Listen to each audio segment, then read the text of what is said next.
Hello YouTube, and today I'm going to show you how to fix radiators that are cold at the top and hot at the bottom.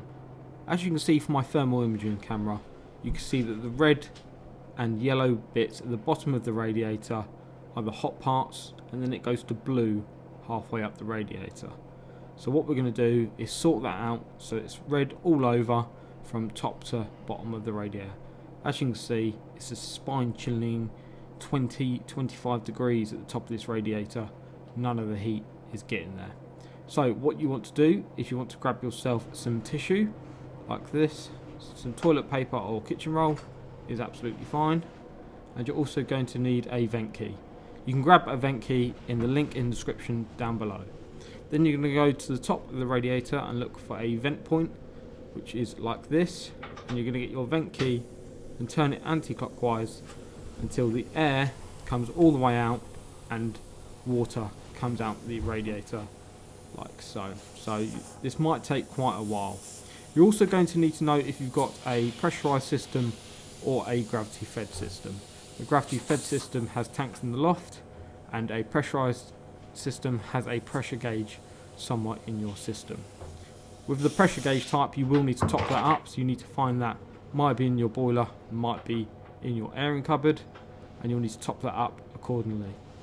But with a gravity system, it will automatically top up. So as you can see, the water came out, and now look at this radiator. Nice and toasty warm from top to bottom. Just what we want to see.